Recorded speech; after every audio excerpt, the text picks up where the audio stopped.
So I was feeling bad about it. I thought, oh, this is bad, probably next few days I may not be able to have your darshan. So I was really feeling very bad, very low, and missing him, and missing very sincerely.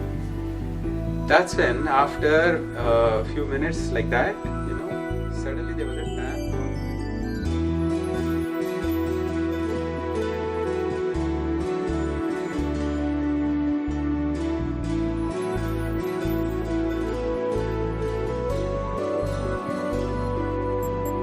Talking about omniscience and omnipotence, there are several things that he has granted, especially one day when he, when I gave a letter. I used to have this habit of giving letters to him continuously.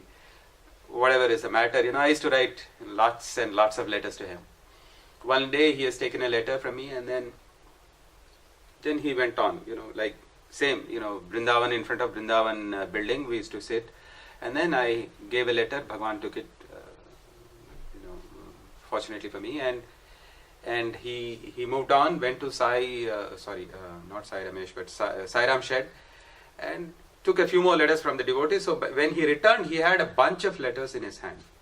Okay, he used to hold all of them nicely in his left hand, as you probably know that. And then he was carrying all of them like that, and he came back.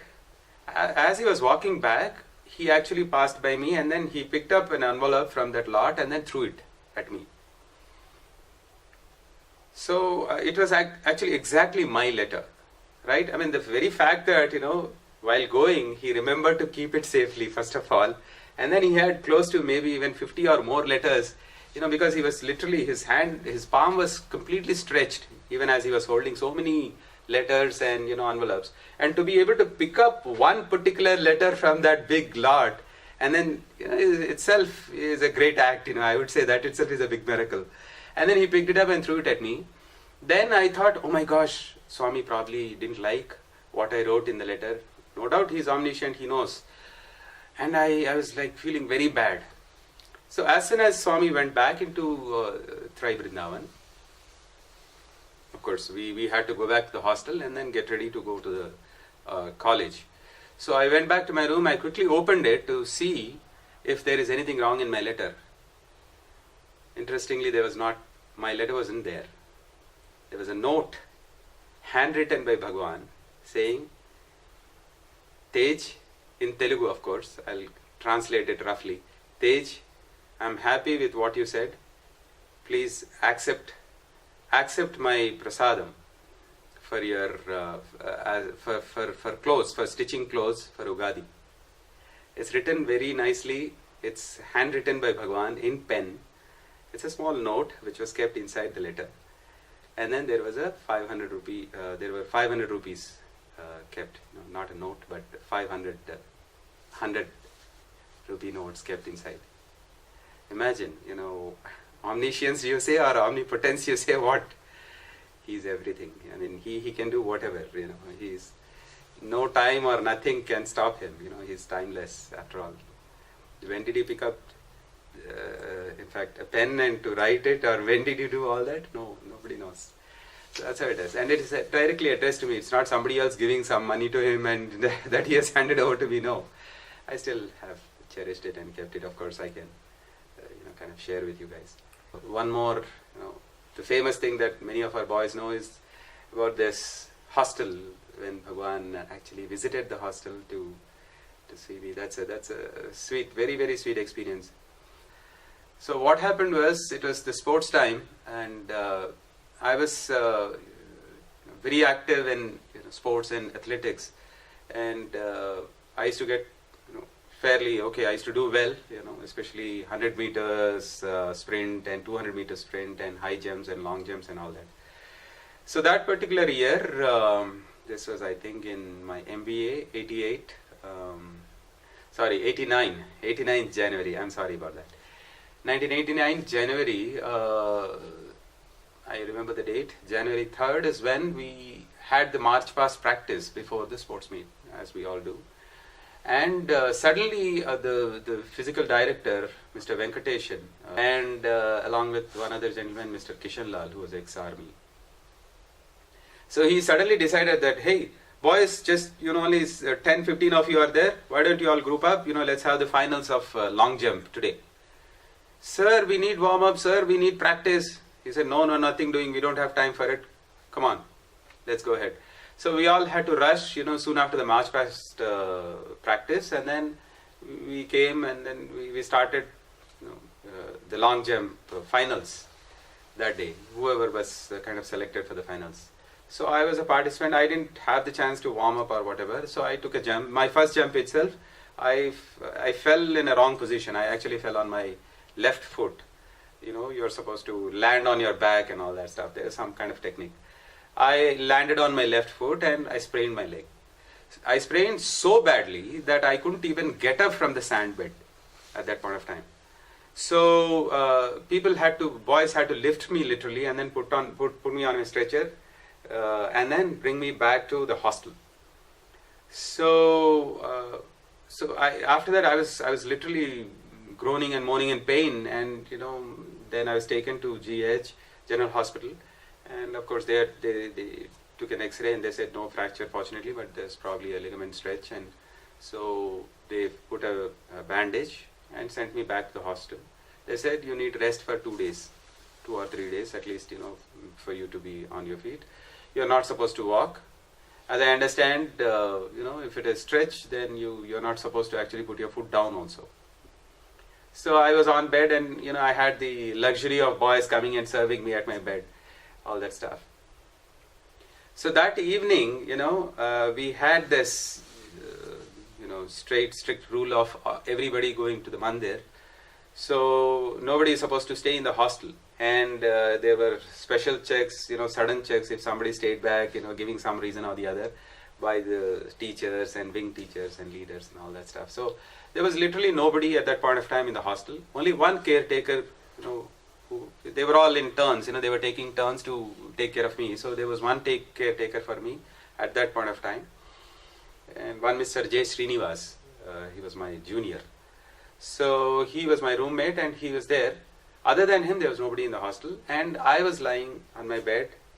I lay, and then I was thinking I was actually missing Swami. I was missing him so badly at that point of time that I started actually crying. And since I didn't want this fellow, the brother, to see me, I was actually covering myself, with my blanket on top of me, and then I was turning towards the wall as the room leader as well. I was turning towards the wall, and then I was crying, and then I was thinking, Swami, I missed this opportunity of coming to you for your darshan. And then, I'm really missing you, Swami. What is this? Why did you give me this? There was actually a great opportunity of taking the prize directly from Bhagavan if you got the first prize.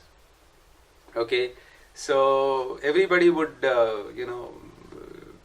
try and do their best and give in their best so that they get the chance, at least in one item or one particular event, if they get some kind of a prize, they'll get the chance of taking directly prize from Bhagavan and one more Pad Namaskar and blessings from Bhagavan. So I was trying to participate in most of the events, as many as possible. Of course, we had the restriction of 4 or 5, not more than 4 or 5 events or whatever. So I was taking part. So I thought, oh Swami, I lost opportunity. I didn't do my best in this, so I probably have lost this. So I was feeling bad about it. I thought, oh, this is bad. Probably next few days I may not be able to have your darshan. So I was really feeling very bad, very low, and missing him, and missing very sincerely. That's when, after a few minutes like that, suddenly there was a tap on my shoulder. Like I just told you, I covered myself fully, and then I was turning towards my left, and then I was, weeping under the blanket, and so there was somebody, there was a tap here. Nobody talked. So I thought maybe this guy is trying to probably, get me some tea or maybe asking me for something. So I very lazily, took the blanket out. Before that, of course, I wiped my tears and then took the blanket out and I said, what is it, Srinivas? I asked him. There was no response. Then I was wondering what happened. Slowly turned on my bed itself towards, the person who tapped. Behold, Bhagavan is standing there. Obviously, I didn't believe it. I really didn't believe it. Trust me, brothers.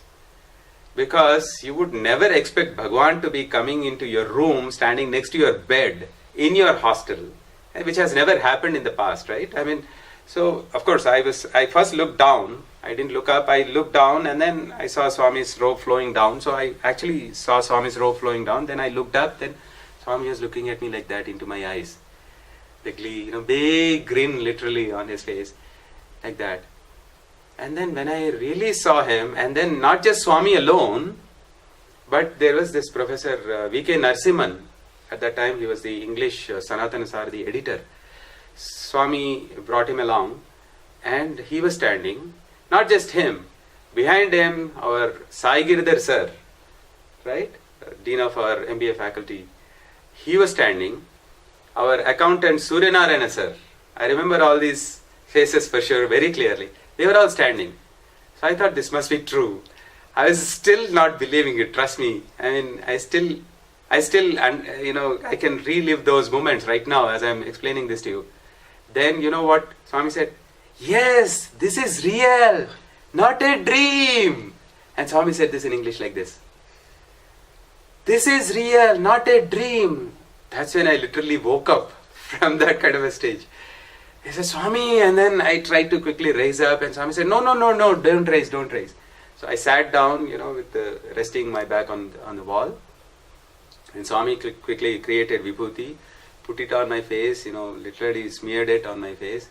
And then he gave a little more on my hand, into my hand, and he said, apply it on your foot.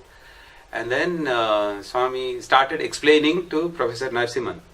This fellow, he went for this long jump, and then he's supposed to land on his back, and he landed on his foot. He was brought back. He's explaining the whole scenario, what happened in the morning that day. He was brought back by the other students, and now he's sitting and crying for Swami's darshan. So I couldn't think of anything else but to come and give him darshan. And then I came here, Swami said. I was of course weeping. I mean, honestly, it's impossible to even imagine that God would actually listen to, your such a simple prayer. It was of course a sincere prayer, but I was really lost. I mean, I was still not able to be, in my spirits. I mean, my normal self. I was still not believing what was happening at that point of time. And Swami said, still, he just took one jump, still he got the first prize. Swami announced it there itself. And then he said, okay, take care, don't worry, Swami is with you. And then he walked out. The whole thing happened just for 2.5 minutes, not really more, maybe less than 2 minutes. And interestingly, until then, this brother, Srinivas was there, and then he just went out to the first floor to see the football final match that is going on in the ground through the window. Right? And that was the exact time. Nobody else saw Bhagwan coming in, driving into the hostel, and then walking in all the way to my room. So I was there in that room. So Swami walked all the way through the corridors to that particular room and came in. And then, of course, after seeing me, Swami actually went up to the first floor to see another classmate of mine. And he actually had his kneecap, displacement of kneecap or something like that. So he was taking rest. Swami went in to see him. But this fellow was actually sitting in his chair and watching the football match himself through the window. So Swami went from behind, and then he quickly turned. He heard Swami, the hustle bustle. And then, he turned back and he saw Swami. Bad boy. Watching football. Bad leader. And then, of course, I believe the room was also not very clean. So Swami said, you are a room leader. You should be very clean. And then Swami created Vibhuti for him as well. Gave it to him and then walked out. The whole thing happened in less than 5 minutes, and nobody else knew other than just me, Subhash, and the couple of people. There would have been another 10-15 students who were hurt and who were probably there. But that was very quick. And then Swami drove back to Mandir, and nobody knew even in the Mandir where Swami left and where he, when he returned. So what it goes to prove is, again, like I just mentioned, that it is a sincere prayer, right? And then ensure that we are able to feel Swami in our thoughts, in our minds, in our heart, basically. The moment you put in that effort, God immediately responds.